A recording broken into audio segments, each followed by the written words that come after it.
얼마 전에 어느 구독자님께서 미니2를 선물을 받고 날리셨는데 약 700m 비행하다가 신호가 끊기면서 드론이 사라져버려 찾지 못하셨다고 하네요.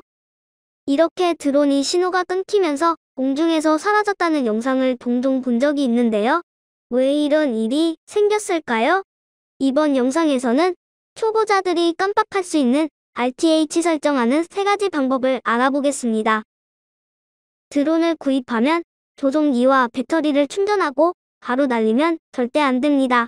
대부분 초보자들은 드론 구입 후 매뉴얼을 대충 보고 날리는 경향이 있는데 이것은 빨리 비행하고 싶다는 욕심에서 발단이 되죠.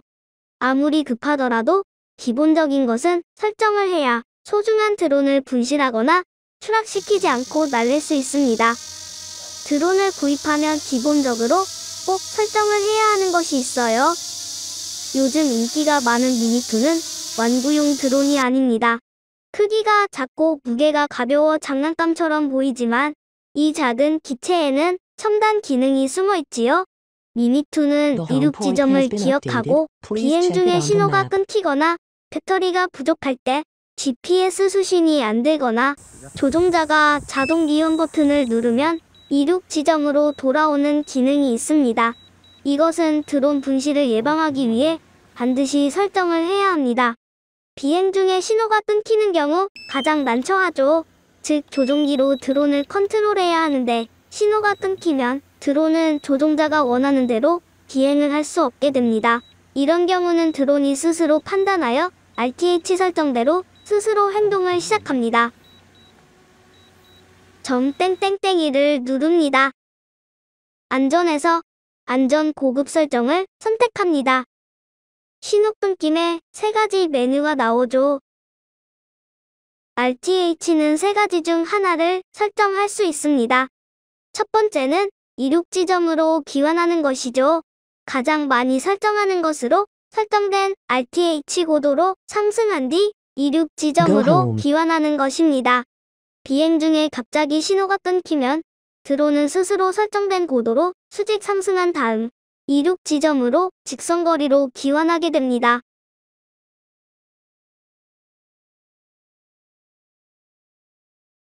그러므로 장애물이 있는 경우 전방 센서가 있는 드론은 장애물을 피해서 기환하지만 미니는 전방 센서가 없기 때문에 장애물을 만나면 바로 충돌하게 되죠. 그러므로 비행 시 항상 주변의 장애물 높이보다 RTH 고도를 높이 설정해야 안전하게 기환할 수 있죠. 하지만 이렇게 RTH 설정을 잘했는데 시동 걸고 바로 이륙하면 RTH 설정은 말짱 도루묵이죠.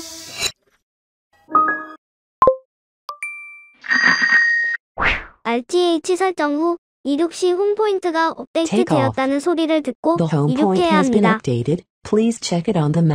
홈포인트 업데이트란 이륙 지점을 드론이 기억하고 이륙하는 것을 말합니다. 그러므로 신호가 끊기면 기억하고 있는 이륙 지점으로 되돌아올 수 있는 거죠. 이륙 시 이 부분을 꼭 확인하셔야 합니다.